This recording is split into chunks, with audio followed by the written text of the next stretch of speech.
Kami nagbabalik po dito sa Fast Talk with Boy Boon. Ano po? I'm sorry? Live na ba tayo? Kanina pa. Hala! Bakit? Kanina pa Hindi nga. ako nakapag-ayos. Wow. Oo. Wala magbabago. Kahit Talaga magkayos ka o hindi, okay lang. Natural Sa pa. bagay. Oo, pero on air na tayo. Ay, talaga? Hindi ko Oo, alam. on air. Pag-isipan mo yan, ha? Ulitin Kasi- natin yung fast talk. Hindi, Fast Talk na ito ni Donita. Okay, Donita. Yay! Alright. Go! Donita, ilong, bibig. Ilong. Yaman, ganda. Ganda. Ganda, talento. Talento. Utak, puso. Puso. Mukha o katawan. Mukha. Halik, yakap. Halik. Liligawan, manliligaw. Liligawan. Matigas na abs o malambot na puso. Matigas na. Mahal mo, mahal ka. Mahal ko. Kung leading lady ka, sino ang leading man? Dingdong Dantes. Kung si Darna ka, sino si Ding? Si Poo.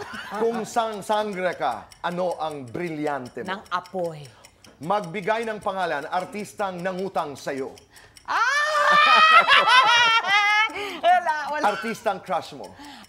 Dingdong. Artistang nakaaway mo. Super tekla. Lights on or lights off? Lights off. Happiness or chocolate? Happiness. When is the best time for happiness? Anytime. Complete this sentence. Promise, hindi ko kayo. Bibiguin. Oh. Di ba? Taray. Kung ngayong live na tayo, you were with Anton Diva. Ngayong live na tayo. You were with Anton Diva, you were with Tekla. Pag halimbawa, umaangat ang isa, nakaka-apekto yan sa pagiging magkaibigan. Sa amin ni Anton, ni Bessie, hindi nagkaroon yan ng kompetisyon para sa amin. Walang ganong nangyari sa amin. Kasi magkaiba kami. Singer siya, ako naman yung taga-chika. So pag may show kaming dalawa, sa kanya ang kanta, sa akin yung chika. So siya, maganda yung singing career niya dati. Actually, hanggang ngayon naman. Tapos ako naman, yung sa pagiging comedy. So, sobrang jive kaming dalawa. In the context of sino ang mas sikat? Hindi namin hindi namin na ano yan. At hindi yan naka-apekto? Hindi naka-apekto. Kayo ni yan. Tekla? Sa amin, Tito Boy, kasi yun yung hilahan ng mga ganyan. Actually, never ko talagang naramdaman yun or pinaramdam din sa kanya. At saka, aminado ako na mas, ano siya sa tao, mas, yung charming siya sa tao, mas gusto siya ng tao. Pero mas gusto din ng tao yung dalawa kami. Pero siya, iba yung dating sa akin. Minsan ako yung binubuli, inaaway ako ng mga may gusto sa kanya, pero mag-tandem kami. So, they don't know kasi kung ano yung role namin sa isa't isa. Siya kasi, ganun siya, kailangan ko siyang okrayin, kailangan ko siyang awayin para lumabas yung talent niya.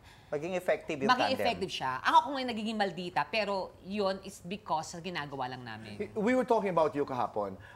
RD used a very good word. Ikaw kasi, I think one of your strengths, among other strengths, is you're a feeder.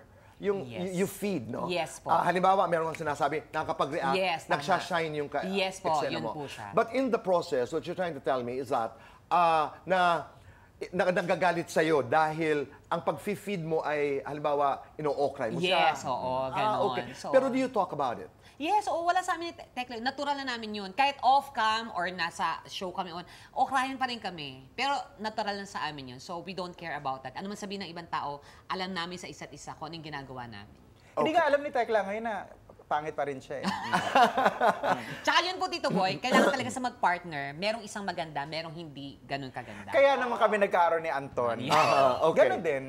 Ganun din. Na ikaw kailangan ng maganda. Okay.